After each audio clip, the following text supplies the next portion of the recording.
California Heartland is made possible by the James G. Boswell Foundation, committed to sharing the stories and successes of California growers. Bank of America, Bank of Opportunity. Funding provided in part by the California Farm Bureau Federation, proud publishers of California Country magazine. More information is available at californiacountry.org. And by the Almond Board of California. California almonds, loved around the world, grown in California's heartland. And by Real California Milk. This seal ensures your favorite dairy brands are made exclusively with Real California Milk. More information at realcaliforniamilk.com. Coming up on California Heartland, the next generation of farmers head off to college. On the north side of the veggie shed, what is that tree right there? See how the students at UC Santa Cruz are using this 25-acre farm as their very own classroom. Plus, I swear to always enjoy wine. The California Heartland team reports for duty. That's a no-no. Drop and give me 50. We sent our reporter to Wine Boot Camp, an intense one-day training program where your work is all about wine. And we have mild winters here in California. It's big, it's bad, it's frost. Tips on how to protect your plants before the freeze. From your backyard to the back country, in a field or on your family table, it's all about what keeps California moving and growing. This is California Heartland.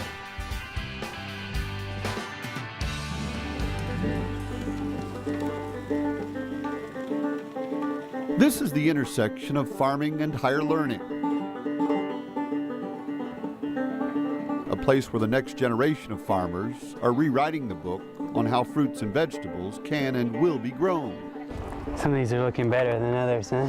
Brian Coltrane says it hit him like a lightning bolt one day while working his own garden back home in Ventura. I realized it was time to actually learn how to grow food, how to really farm.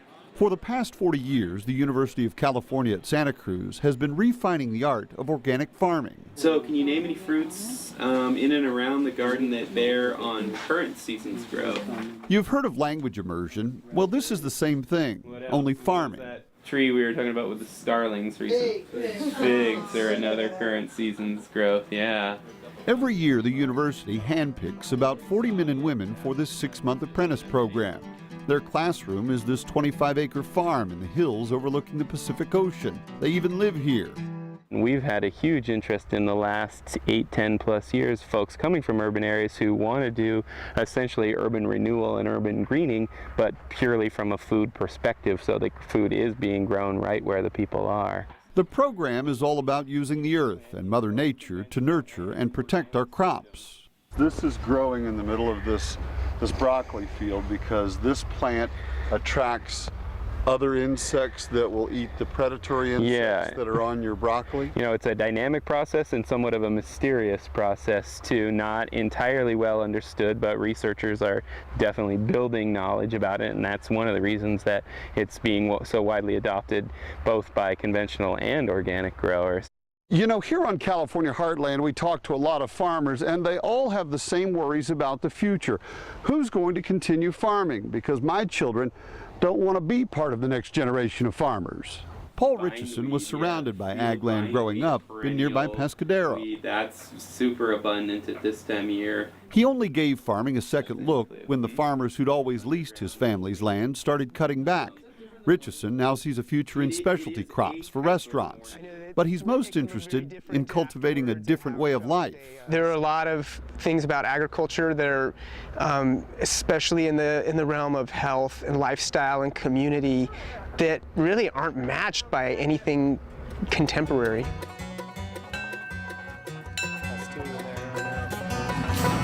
These are good. I'm gonna dry mine down more like this. At the Farm Center in Santa Cruz, students cook for each other using the fruits and vegetables they've grown. No dorm food here. For more than 4 decades now, UC Santa Cruz has offered students a different view of farming. This is amaranth, which is a grain from South America. Professor Christophe Bernot offers the latest on plants and technique. These are called dry farm early girl tomatoes. They're watered only once during the entire growing process. Oh, yeah, dry farmed. How's it taste? Tomato coursing through the veins, you know, healthy biological soil. And this program meets its goal when people like Brian Coltrane graduate and return to their communities. From the farm I would start, I would go into people's backyards and help them set up a garden. Back in Ventura, Coltrane has built a business. He calls it the Grow Food Party Crew. What I envision is that we would have small farms, what we call community-supported agriculture, and we'd be growing all those grains that you need. We'd be growing the beans, quinoa, wheat, milling that, and then selling that to the town, all the staples. The possibilities are endless, and perhaps that's why students come to this farm school from all over. People are growing food, they're finding local sources for their food, and they're sharing, they're building community around that. I want to be a part of that. I'm Rick Barber. And I'm Carol Barber, and this is our Little Bear Creek Tree Farm.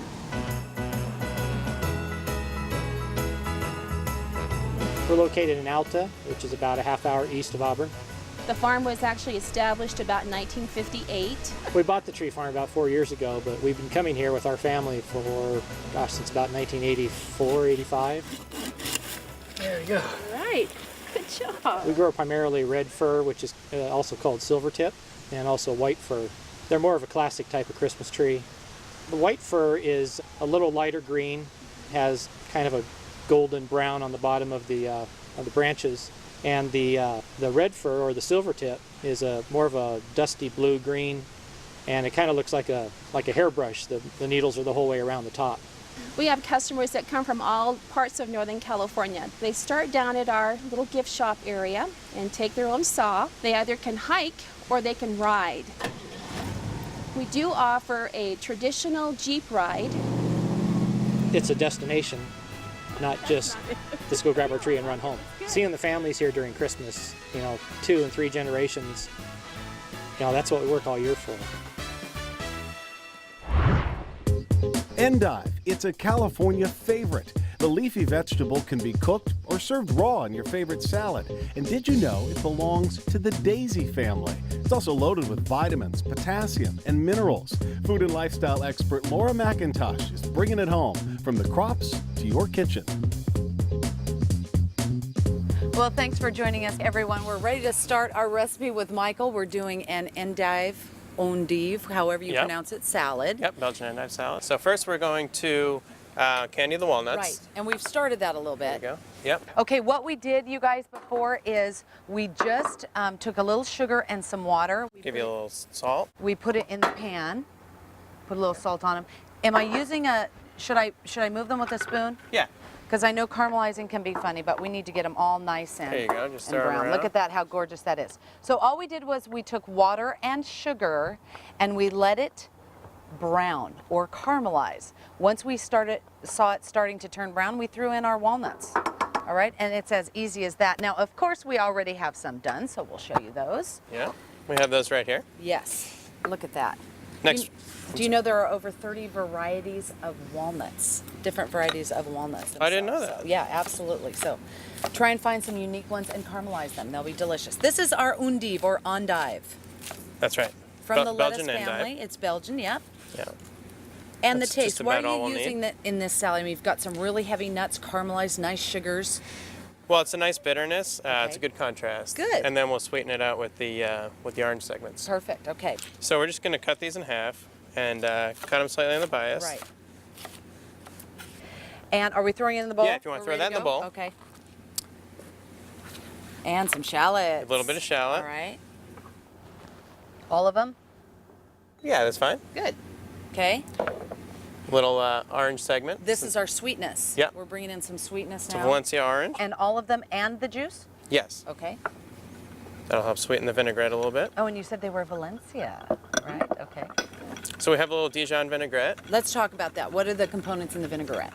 We have a little walnut oil, some extra virgin olive oil, some lemon juice. Okay. Some mustard. And some Dijon mustard, Okay. that's right. Any mustard will do, I mean, we can... Yeah, yeah, we prefer Dijon just because it's a little rounder. Yeah. But yeah, any mustard you have will do. All right, and we're just pouring it on? Yep, Okay. just a little bit, about an ounce or so. There How's you go. that? Perfect. All right. Okay, and then just a few thin slices of the red onion. Okay, great. Now you are using shallots and onions. Mm-hmm. Both of these flavors. These red onions, of course, right now are so nice and sweet. Yes, they are. And the shallots have a really nice mild flavor, so. Yep. Great components together. A little pepper. There you go. How do we do But it? just very well. A little salt? A little bit of salt. I'm going to do it like the chefs do. How's that? Perfect. All right, good. Mix it up. Ever so gently. Yes, ever so gently. Okay, now we're just plating it? Yeah, yeah, just arrange it in the middle of the plate. Okay. Now, obviously, this recipe is on our website. What we've done today is a perfect treat for the holidays or entree or introduction. And then we'll just scatter the candied walnuts around. On the salad or around the plate? On the salad. On the salad. Yeah. There we go. How easy was that? You guys, you saw us do it right here. Very easy. Caramelizing the walnuts is a great way to enjoy them. That was an easy recipe, Michael. I thank you. Thank you.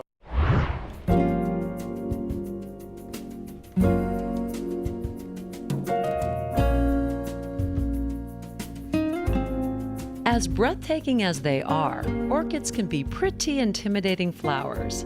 Just remembering the names of your favorite blossoms is often a feat in itself.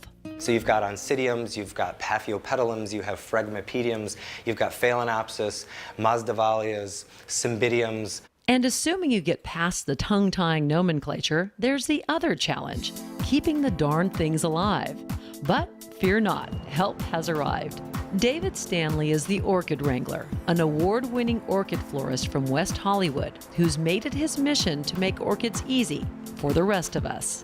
People have a real phobia about orchids because they just don't understand them. They don't know how simple they are.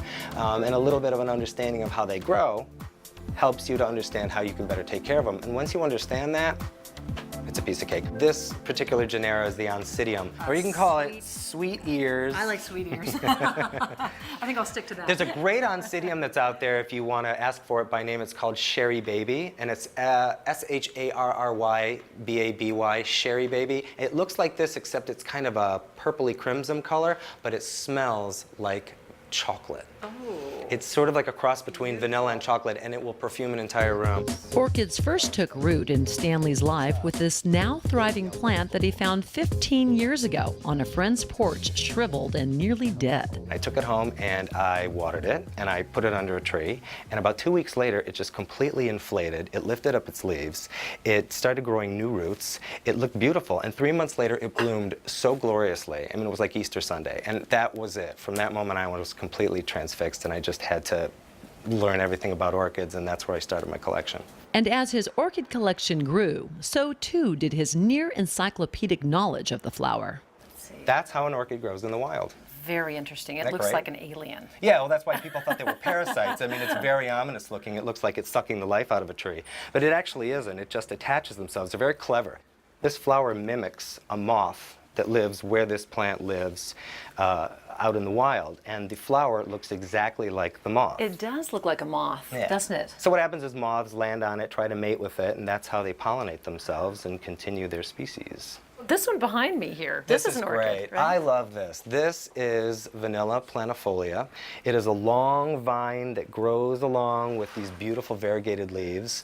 I have it growing on a manzanita branch, actually, but it's just one long continuous vine that snakes around. It produces a flower that lasts for only one day. It has to be pollinated that day, and if it does, the seed pod that forms afterwards is what we know as the vanilla bean. It's this enthusiasm that's grown Stanley's business steadily for 8 years, earning him 2 Best Florist in Los Angeles awards. Somebody said to me once, do what you love and you'll never work another day in your life. And I was like, wow, that's, see. And I think that makes a big difference. These fragile flowers also made a big difference in the lives of Dennis and Laura Keeney. Their 4-acre orchid farm is in northern San Diego County, where Stanley buys many of his orchids. Actually, they show better when they have 3 or 4 flowers open. The leaves on these are just impeccable.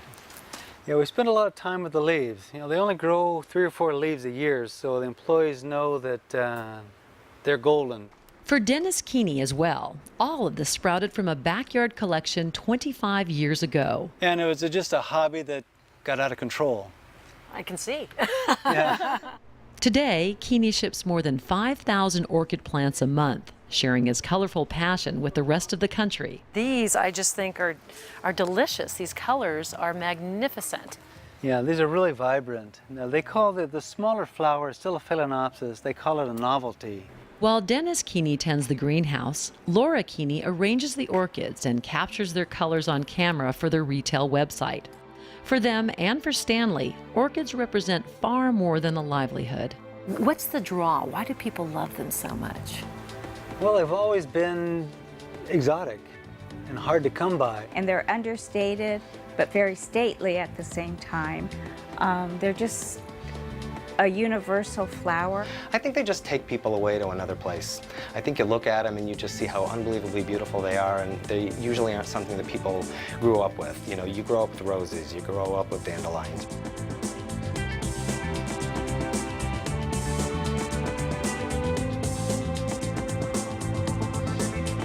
It really is kind of like an adult thing to discover and understand and appreciate an orchid, and I think that fascination about them and these faraway places that they come from is really what compels people. Pack your bags and grab your boots. It's time to hit the road with the Ag Traveler.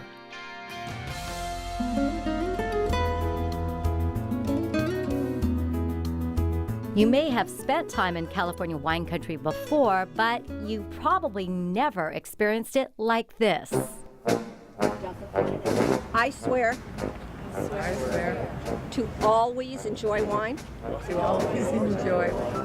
Share it with those who care. Share it with those who care.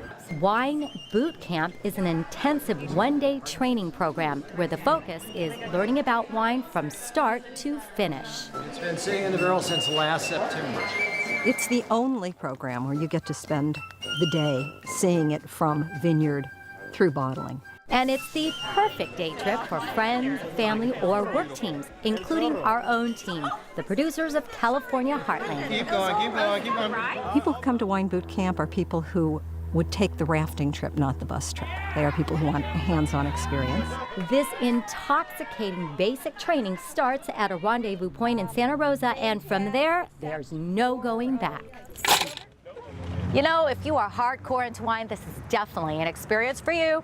We're off to a winery.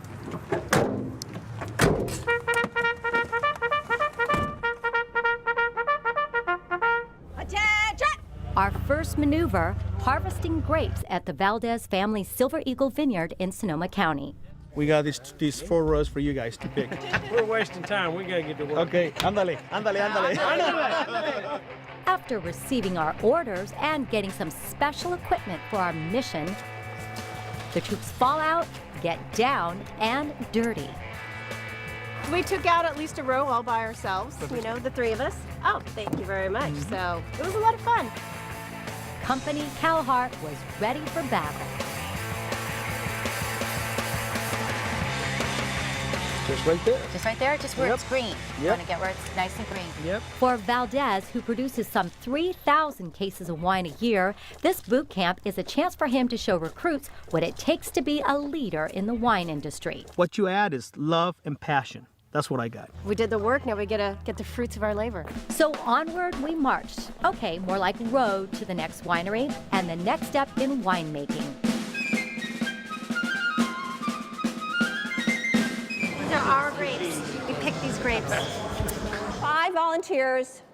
You're going to work with Jeff. Let's do it. Some recruits learned the skill of sorting, although most of the platoon seemed more interested in inspecting the wine. Ah, that's good stuff. Very nice. Good stuff. Cheers.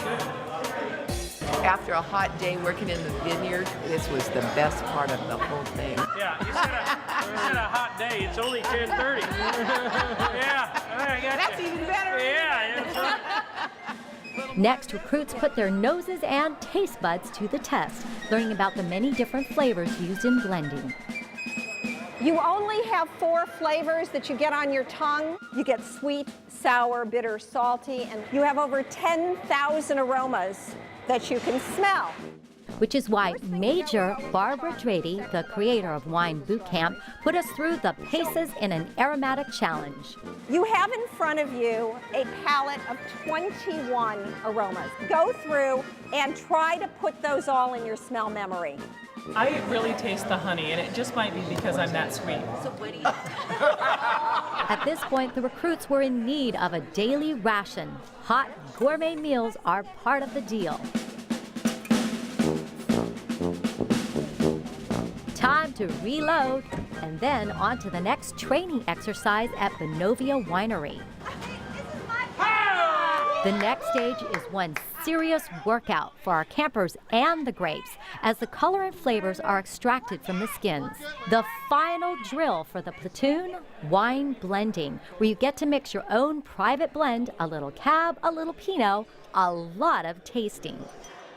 Recruits take away a custom label and a great sense of pride, which is something even more lasting than a great bottle of wine. Or is it? Wine. He's wine. Good. Good? You know what my mixture is? Here's my mixture.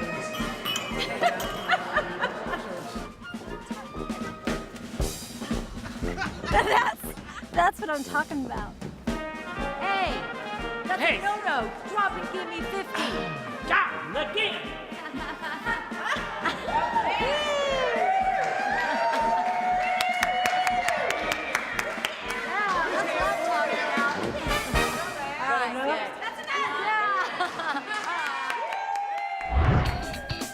Everyone's a farmer when it comes to their own backyard. Try these tips for doing it homegrown.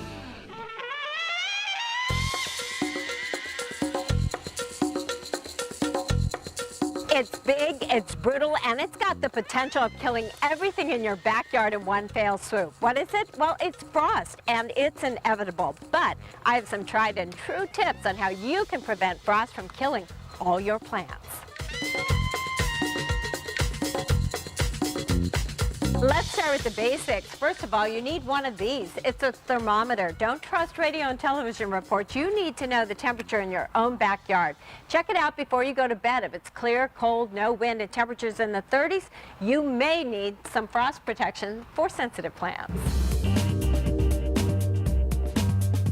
Even though we have mild winters here in California, frost can injure sensitive plants like basil, geraniums, fuchsias, and even citrus. When it gets really cold, the frost turns the water inside the plant leaf to ice. That ice then expands and breaks apart plant cells. No more moisture moves up and down these plant cells and the leaves die. So what can we do about it? These are a few items to have on hand before frost strikes. I love burlap sacks. As you can see, I've just opened one up and slipped it over a smaller citrus tree. If you have larger citrus in the yard and temperatures are starting to drop, pound in some stakes around the citrus tree and just drape the burlap bag over the tree like this. You can also use this roll-out burlap netting for this. All of these work by trapping the heat that comes up during the day underneath, and will keep your plant just a little bit higher than those frost temperatures. You can also use sheeting. I normally don't like it because it can freeze to a leaf, but what a great idea to reuse these tomato cages once the tomatoes are done over sensitive plants like this hibiscus. You can just drape this over the top of it, and as you can see, the sheet doesn't touch the leaves. Now, potted plants, the pots themselves get very cold, like cement and terracotta pots, so bubble wrap, have this on hand, and you can just wrap the bubble wrap, which has air pockets that pad packages, but it will also keep your pot and your roots and the soil warmer, and just drape it up a little bit over the base of the plant. This works great. As far as smaller plants are concerned, if you've got some cardboard boxes, keep those handy. They can be folded flat and then put together and just put right over something like this geranium. Now, if you don't want your garden to look like the local yard sale, you may want to use one of these insulating blankets that are for sale in garden shops, or there is a cloud cover that is also misted on the plant, and that will protect the plant by keeping the moisture in and keeping the frost out. Well, two of my favorite tips. Always use roll-arounds under potted plants. I use these all season long. They're great in the extreme summer heat. You can move your plant in under cover if it gets too hot. And then, of course, if it gets too cold, you can move them under cover, and that will keep them warmer during the real cold winter months. There are different ones you can use, either wood or metal, and a lot of these are just in your local nurseries. And then one other last tip. Pick up these at the dollar store. They're just umbrellas. You can use them, but you can also use them for your plants. This is covering a succulent. When it gets really cold, it will protect your plant from freezing. It looks kind of nice in the garden, too. Make sure to remove frost protection blankets once the sun comes out. Your plants will love the natural warmth from the winter sun. So being prepared now for frost will help your plants be ready when that really cold weather hits. That's California Heartland. For more information on any of these stories, go to californiaheartland.org. I'm Chris Burrows. We'll see you next time.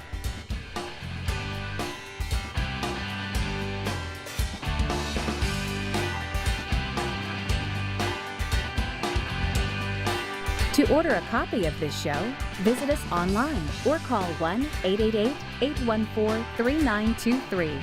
The cost is $14.95 plus shipping. California Heartland is made possible by the James G. Boswell Foundation, committed to sharing the stories and successes of California growers. Bank of America, Bank of Opportunity. Funding provided in part by the California Farm Bureau Federation, proud publishers of California Country magazine. More information is available at californiacountry.org. And by the Almond Board of California. California almonds, loved around the world, grown in California's heartland. And by Real California Milk. This seal ensures your favorite dairy brands are made exclusively with Real California Milk. More information at realcaliforniamilk.com.